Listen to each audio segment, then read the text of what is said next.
Yang kami hormati Bapak Wakil Kepala Sekolah,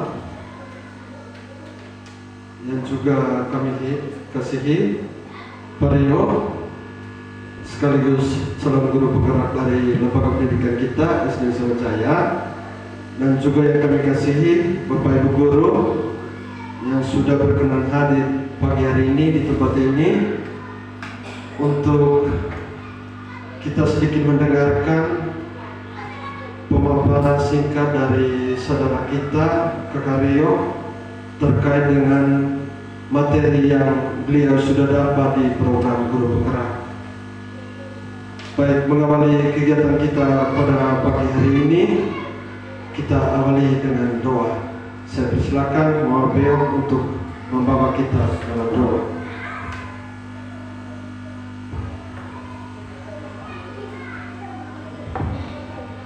Marilah kita mengambil sikap yang pantas untuk berdoa. Dalam nama Bapa, Putra, dan Yesus. Allah Tritunggal yang Maha Kudus, syukur berlimpah kami aturkan kehadirat-Mu untuk segala bimbingan dan penyertaan-Mu yang boleh kami terima daripada-Mu. Teristimewa kesempatan ini ya Tuhan, Engkau telah mempertemukan kami kembali di tempat ini. Kami mohon berkat-Mu untuk senantiasa menaungi hati dan pikiran kami, agar dalam proses kegiatan ini dapat berjalan dengan lancar demi kemajuan anak-anak kami di masa mendatang. Semua doa dan permohonan ini ya Tuhan, kami serahkan kepada-Mu, karena Engkaulah yang hidup kini dan sepanjang masa. Amin.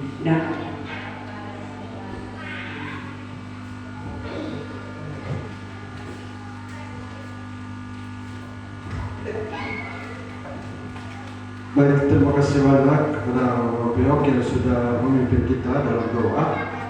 Selanjutnya, sebelum kita mulai dengan kegiatan ini, kita sedikit mendengarkan arahan singkat dari yang mewakili kepala sekolah yang diwakili oleh Bapak Wakil Kepala Sekolah. Kepada Bapak Kristo, saya persilakan.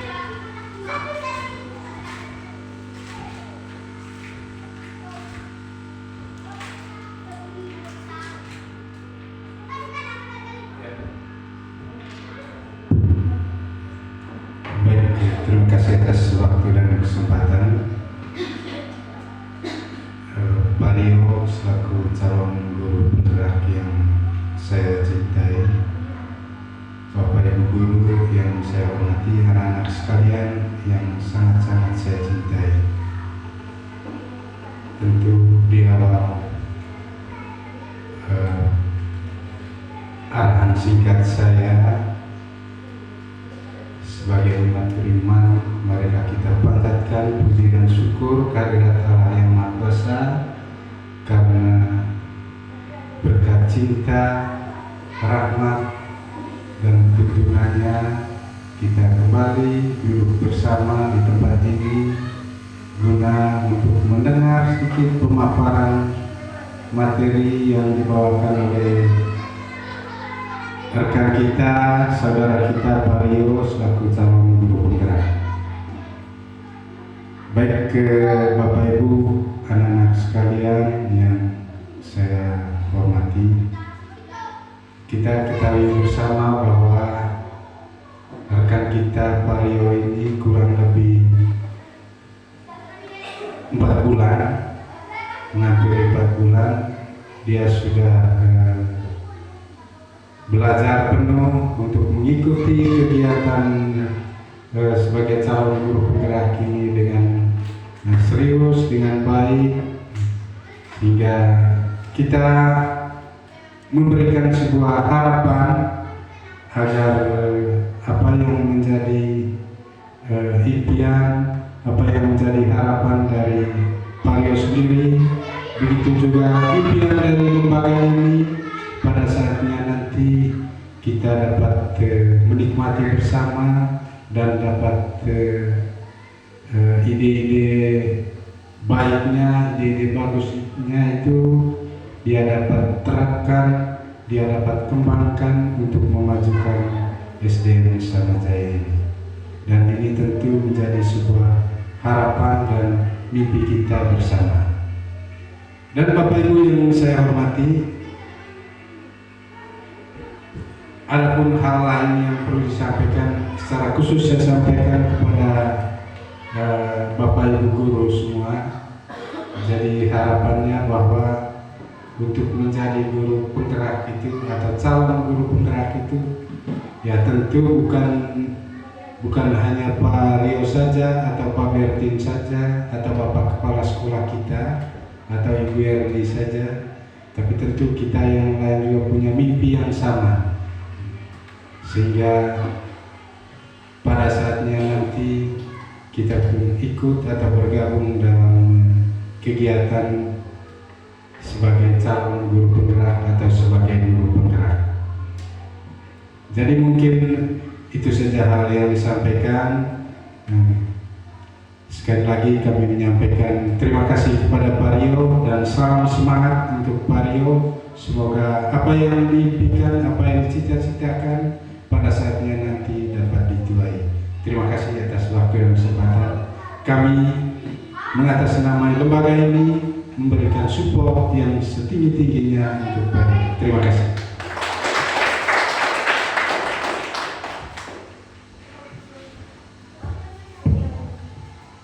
Baik, terima kasih banyak kepada Bapak Wakil Kepala Sekolah yang sudah memberikan satu dua hal terkait kegiatan kita pada pagi hari ini. Terima kasih banyak Bapak. Selanjutnya mungkin kita berikan waktu sepenuhnya kepada Kakak Rio untuk menyampaikan hal-hal dan materi-materi yang akan kita lakukan bersama pada pagi hari ini. Waktu saya berikan.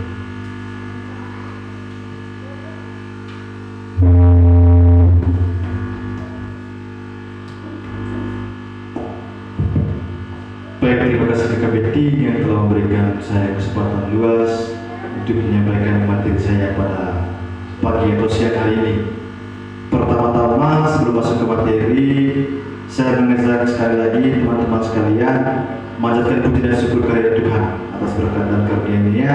Apa yang saya rencanakan dari semalam dan hari ini tercapai. Juga saya menyampaikan terima kasih kepada Bapak Dos, Wakil Kepala Sekolah yang hari ini menyampaikan sambutannya mewakili Bapak Kepala Sekolah. Tadi menyampaikan memberikan support kepada saya, tentunya dengan support itu saya memiliki semangat lebih. Lalu yang berikut Bapak Ibu, saya juga meminta maaf kepada Bapak Ibu sekalian karena mungkin dengan kegiatan ini tadi sangat menyita waktunya Bapak Ibu. Untuk tidak perpanjang waktu, saatnya kita masuk ke dalam materi. Namun izinkan saya meminta senyum dari Bapak Ibu dulu selama 3 menit. Saya ajak kita semua untuk senyum dulu. 30 detik ya, 30 detik senyum untuk 30 detik biar bisa memecahkan ketegangan situasi. Baik, Kakak Betty, saya minta bantuannya untuk mainkan slide. Bapak Guru hebat, pada kesempatan hari ini saya akan mempresentasikan atau berbagi, memberikan penjelasan terkait dengan apa yang saya dapatkan selama mengikuti program Guru Penggerak. Terlebih pada diseminasi. Pada diseminasi nanti saya akan memaparkan tentang apa yang sudah saya dapatkan kepada Bapak Ibu Guru.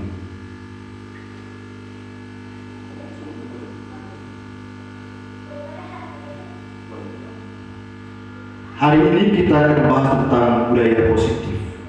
Singkat saya sampaikan kira-kira apa itu budaya positif. Budaya positif itu adalah penanaman nilai-nilai kebaikan. Lebih pada pendalamannya bahwa kita sebagai guru semestinya bisa menjadikan contoh bagi anak-anak. Walaupun saya sendiri mungkin juga teman-teman selama ini mungkin kita belum maksimal bisa memberikan contoh kepada anak-anak. Tapi mudah-mudahan beriring dengan berjalannya waktu kita semua bisa berupaya untuk memberikan contoh yang maksimal, memberikan contoh positif yang maksimal kepada anak-anak.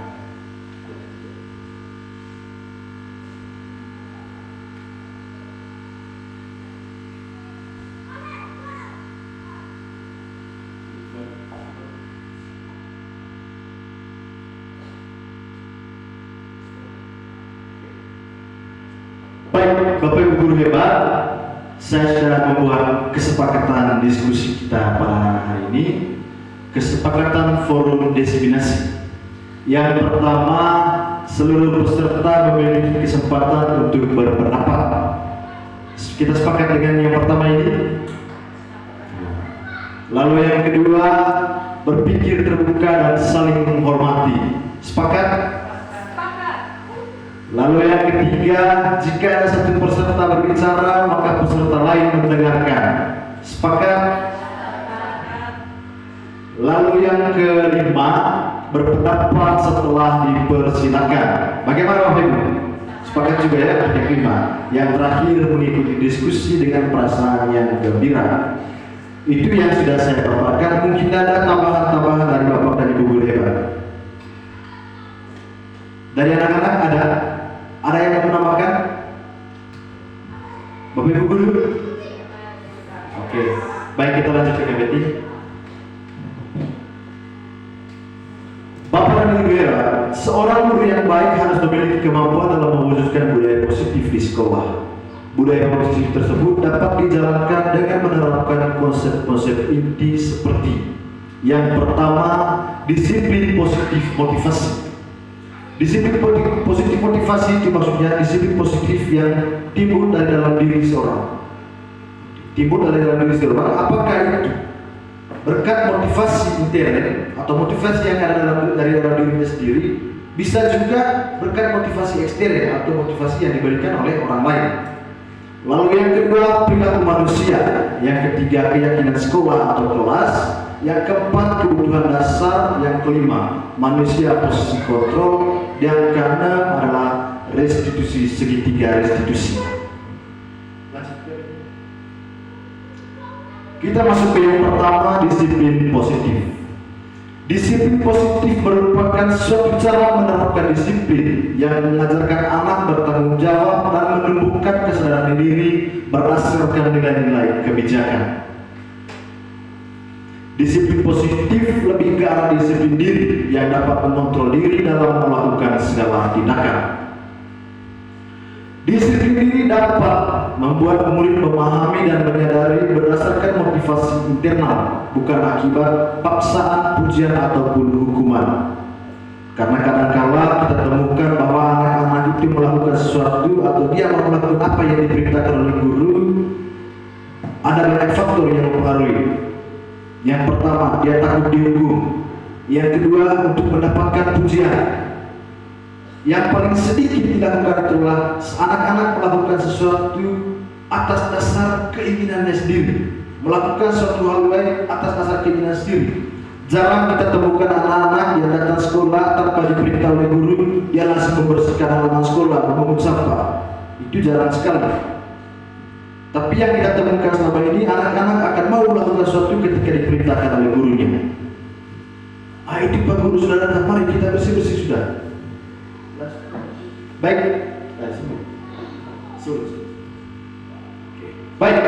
Harapan kita Bapak Ibu, anak-anak didik kita, murid-murid kita akan bertumbuh dan berkembang memenuhi dimensi P5, dimensi profil pelajar Pancasila. Keenam dimensi atau karakter yang diharapkan adalah beriman, bertakwa kepada Tuhan Yang Maha Esa dan Maha Mulia. Yang kedua, mandiri. Yang ketiga, kebinekaan global, bergotong royong, kreatif dan bernalar kritis.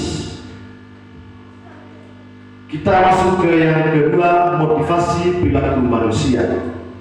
Ada beberapa motivasi yang mempengaruhi perilaku manusia. Seorang melakukan sesuatu itu dipengaruhi oleh motivasi yang timbul dalam dirinya. Yang pertama, untuk menghindari ketidaknyamanan atau hukuman. Yang kedua, untuk mendapatkan imbalan atau penghargaan dari orang lain. Dan yang ketiga, untuk menjadi orang yang mereka inginkan dan menghargai diri sendiri dengan nilai-nilai yang mereka percaya. Dari ketiga itu tadi yang paling jarang ditemukan yang ketiga, yang nomor 3. Kita masuk ke keyakinan sekolah atau kelas. Guru berperan dalam mewujudkan terbentuknya keyakinan sekolah atau kelas dengan adanya kesepakatan antara guru dan murid.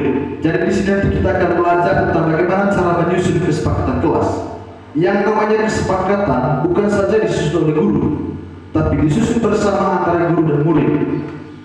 Oleh karena itu, ketika dalam penyelenggaraannya sebuah kesepakatan itu dilanggar, maka dapat guru sampaikan kepada anak-anak bahwa melakukan restitusi, bahwa dia harus kembali kepada kesepakatan yang telah dibuat, bahwa suatu kesalahannya itu telah melanggar kesepakatan yang telah dibuat. Oleh karena itu kita wajib melakukan restitusi. Keyakinan sekolah atau kelas sendiri, keyakinan sekolah atau kelas berupa pernyataan universal yang mudah diingat dan dipahami dan harus diterapkan di lingkungan sekolah. Baik, Bapak Ibu hebat, saya lihat situasinya sangat tegang sekali. Saya minta kali ini kita speak lagi.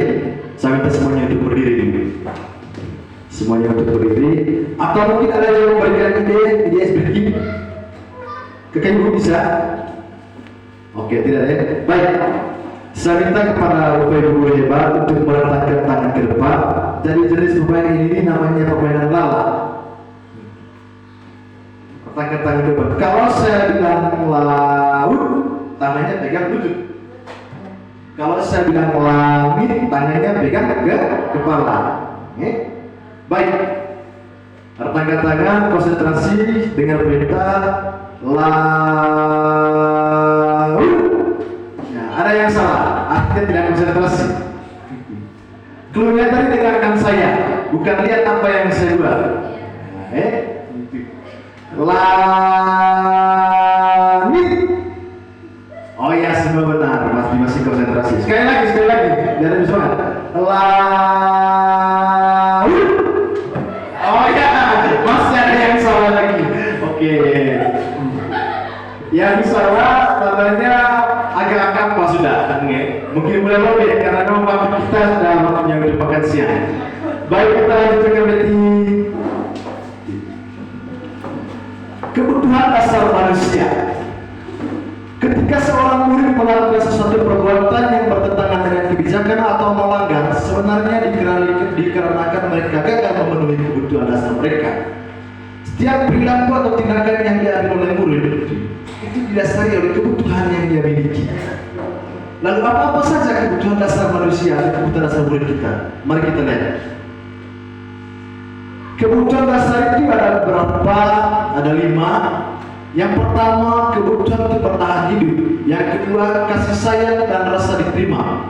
Yang ketiga, penguasaan. Yang keempat, kebebasan. Dan yang kelima adalah kesenangan.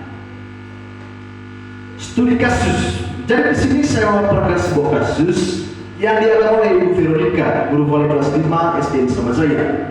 Sedang bingung mendapat ujian sekolah, satu murid di kelasnya bernama Tommy. Beberapa anak telah menemukan Tommy yang seringkali meminta bekal makan siang mereka. Jika Anda menghadapi situasi yang seperti dihadapi oleh Ibu Veronica ini, apakah tindakan yang Anda laksanakan? Baik. Sebelum menjalankan restitusi, kita perlu pelajari dulu kira-kira apa alasan Tommy melakukan hal demikian berdasarkan kebutuhan dasar manusia itu tadi. Jadi yang pertama di sini, karena ia lapar.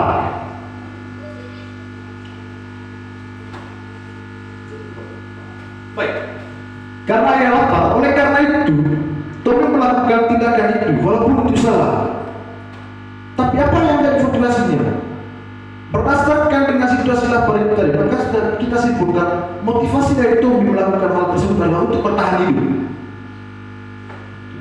Dia melakukan itu untuk bertahan hidup. Alasan yang kedua itu mendapatkan kasih sayang dan rasa diterima. Karena dia merasa senang ketika temannya jadi memperhatikan dia, temannya melaporkan tindakan itu kepada gurunya, guru dan berkata orang tuanya, sehingga orang tuanya jadi memperhatikan dia. Bisa saja ini merupakan sebuah cara yang dilakukan oleh seorang murid agar mendapatkan perhatian lebih dari orang tuanya atau orang-orang di sekitarnya. Dia sengaja ganggu temannya itu lapor kepada guru, gurunya akan memanggil orang tuanya. Dengan demikian orang tua akan lebih memperhatikan si anak. Yang ketiga, karena temannya jadi takut dengannya, dengan keinginannya sedang membutuhkan dia dan menuruti, maka sebetulnya Tommy berusaha untuk mendapatkan kekuasaan, kebutuhan dasar akan kekuasaan. Dia ingin menjadi orang yang ditakuti oleh teman-temannya. Aku kuasa, saya kuasa sudah di kelas. Oleh karena itu dia motivasinya adalah mendapatkan kekuasaan. Lalu yang berikut, karena dia merasa bosan dengan bekal makanan yang dibawakan ibunya, selalu menyajikan menu yang sama. Sehingga di sini kita menyimpulkan dia ingin mendapatkan kebebasan. Kalau anak diberikan hal yang sama secara terus-menerus, otomatis dia akan merasa bosan. Oleh karena itu dia ingin mencari yang berbeda. Apakah itu makanan yang berbeda, suasana yang berbeda? Kita simpulkan dia ingin memperoleh kebebasan. Lalu yang terakhir, karena ia melakukannya karena iseng, dan dia menikmati ekspresi teman-temannya yang kesal, maka dapat disimpulkan dia ingin memperoleh kesenangan semata. Atau yang terakhir ini, motivasi yang terakhir memperoleh kesenangan. Anak-anak bisa saja melakukan itu hanya karena dia iseng saja. Ketika dia sedang duduk diam, mungkin dia bosan dengan itu, dia mencari kesenangan untuk mengganggu teman. Mendapatkan respon dari teman itu menjadi suatu kesenangan tersendiri juga bagi dia. Posisi kontrol restitusi. Jadi posisi kontrol restitusi di Bapak Ibu guru hebat. Posisi-posisi yang bisa diterapkan oleh guru dalam mengatasi masalah-masalah yang dihadapi oleh muridnya. Yang pertama, guru sebagai penghukum. Yang kedua, guru sebagai pembuat merasa bersalah. Kita mulai dari yang pertama, guru sebagai penghukum. Ini sering kali kita temukan. Ketika anak-anak membuat kesalahan tanpa banyak kata, guru langsung bilang, kau berlutut. Atau ada juga yang kau, hukumannya kau bersih toilet sana. Lalu yang kedua, guru sebagai pembuat merasa bersalah. Kadang-kadang selama ini kita menyelesaikan masalah. Saya juga mungkin pernah mengalami itu, melakukan itu. Menyelesaikan masalah dengan menggunakan kalimat-kalimat yang melukai perasaan anak. Kau ini dari rumah macam-macam dari hutan, kau tidak pernah dididik. Sebenarnya pernyataan itu memberikan efek jangka panjang kepada anak. Psikologi anak akan terganggu ketika mentalnya di sekolah itu tidak dikekang dengan baik. Lalu yang ketiga, guru sebagai teman. Sebenarnya ini sebagai posisi yang strategis juga, posisi kontrol yang strategis, guru sebagai teman. Bahwa guru bisa melakukan pendekatan, membuat dirinya akrab dengan anak, sehingga anak lebih terbuka untuk menyampaikan persoalan apa yang dia hadapi kepada guru-gurunya. Guru di sini dianggap sebagai tutor. Yang keempat, guru sebagai pemantau. Guru sebagai pemantau ini membutuhkan waktu yang jangka panjang memang, karena guru semestinya memantau perkembangan terhadap perilaku atau mental anak. Dan yang terakhir, guru sebagai manajer. Guru sebagai manajer di sini bisa bekerja sama dengan anak dalam hal pengembangan atau perbaikan perilaku. Lalu dengan apa? Media adalah pembentukan kesepakatan itu tadi. Jadi di sini Bapak Ibu saya menjanjikan tabel 5 posisi kontrol, di mana guru sebagai penghukum, pembuat rasa bersalah, sebagai teman, pemantau, dan manajer. Lalu apa yang dilakukan? Jika guru sebagai penghukum menghardik, menunjuk, menyakiti, dan menyindir, itu yang dilakukan. Dia menghukum anak secara mental dan tidak mungkin. Pasti kau tadi tidak memberikan anak peluang atau kesempatan untuk menyampaikan sesuatu. Apa alasan dia melakukan itu? Lalu yang berikut, kalimat-kalimat yang sering diucapkan oleh seorang guru yang sebagai penghukum itu, kalau kamu tidak melaksanakan, awas yang kamu rasakan. Kita sering kali seperti itu Bapak Ibu guru. Ketika kita perintahkan anak, kau tidak kecapean. Iya, karena kau dulu bukan banyak main. Kau kerjakan sekolah. Kalau kau tidak kerjakan, kau pulang saja. Tidak usah ikut sampai beres. Lalu yang berikut, hasil dari ketika perilaku yang kita berikan kepada anak sebagai penghukum tadi, maka hasilnya itu memberontak, menyalahkan orang lain dan berbohong. Itu kadang-kadang hasil yang diperoleh. Untuk menghindari diri dari apa? yang kita lakukan terhadap anak. Kadang-kadang anak itu memberikan jawaban yang lain atau berbohong, sengaja berbohong dengan guru. Begitupun dengan yang selanjutnya ke belakang, kita bisa lihat. Tabelnya itu bisa nanti saya bagikan. Posisi kontrol restitusi. Di antara kelima posisi kontrol tersebut, sebaiknya seorang guru menggunakan posisi kontrol sebagai manajer. Sebagai manajer, guru dapat berbuat sesuatu bersama murid, mempersilahkan murid bertanggung jawab dan mendukung murid agar menentukan solusi. Selain itu, posisi manajer mengacu pada restitusi yang dapat menjadikan murid sebagai manajer bagi dirinya sendiri sehingga dapat tercipta nilai positif pada muridnya.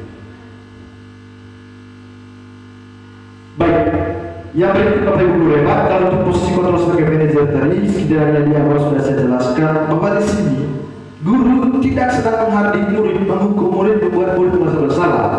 Tapi dia membuat kesepakatan dengan murid bahwa ini adalah tujuan-tujuan kita, membuat murid merasa menjadi manusia yang bertanggung jawab.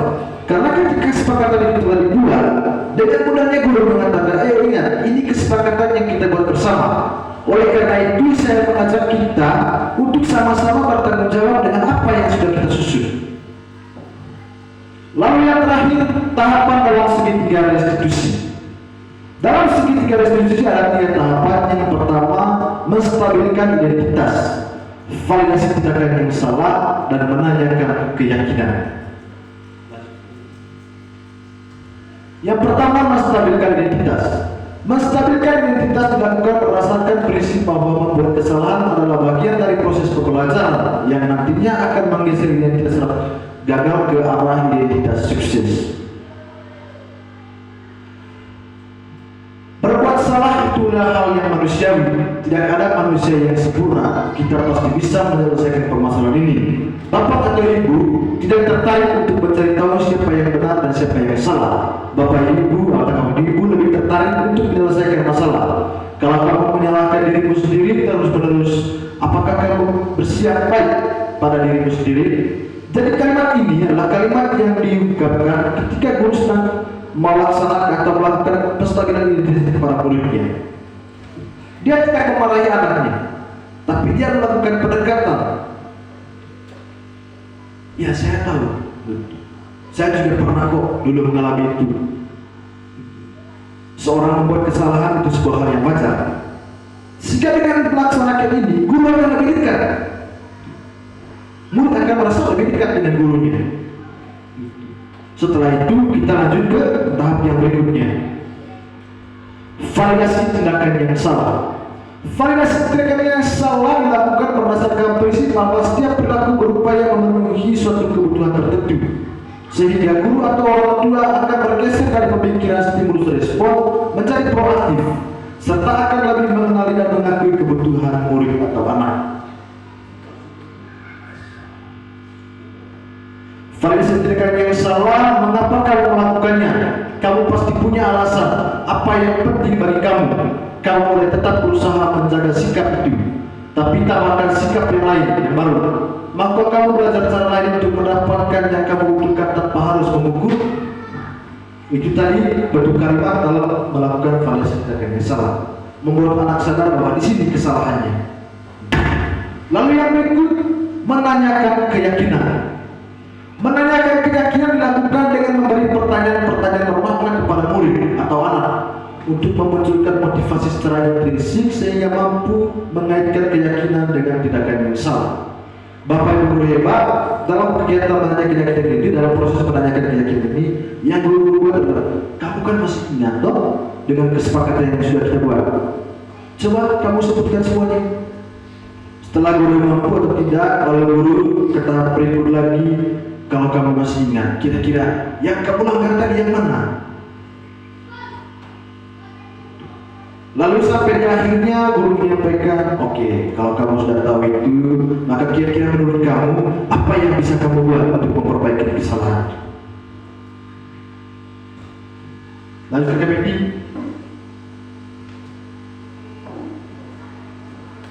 Ya, jadi ini tadi bentuk pertanyaan atau kalimat yang juga berguru ketika menanyakan keyakinan. Apa nilai yang kita percaya di sekolah?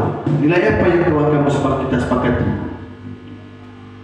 Lalu yang terakhir, kira-kira menurut kamu di mana yang sudah kamu langgar tadi? Baik Bapak dan Ibu guru hebat, demikianlah pemaparan saya terkait dengan disiplin positif yang perlu kita tanamkan di sekolah. Pemaparan ini sebagai bentuk pembebasan atau saya bilang berbagi-bagi. Dari apa yang sudah saya dapatkan. Akhir kata sebelum sampai ke meeting untuk menuju acara, terima kasih telah menyimak apa yang sudah saya paparkan tadi. Selanjutnya saya serahkan ke meeting. Baik, terima kasih banyak kepada Kakak Rio yang sudah mempresentasikan dan membagikan hal yang sudah beliau dapat di program Guru Penggerak. Sekali lagi kita berikan aplaus kepada Kakak Rio.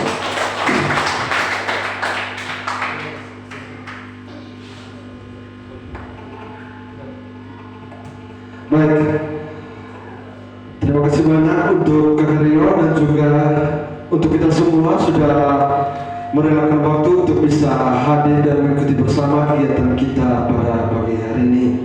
Akhirnya kita tutup kegiatan ini dengan mohon berkat Tuhan melalui doa penutup. Marilah kita berdoa dalam nama Bapa, Putra, Roh Kudus. Amin.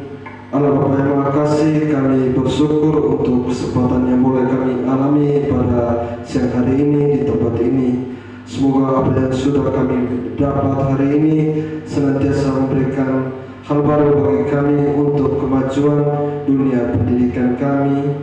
Kiranya apa yang kami dapat pula menjadikan suatu kekuatan baru bagi kami untuk kami terus berkembang sebagai seorang pendidik.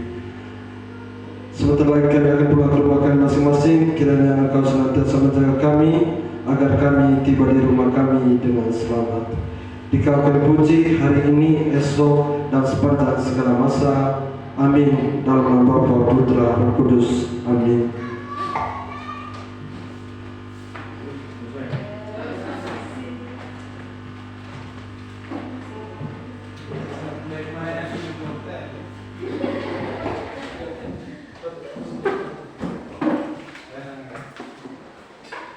Kayak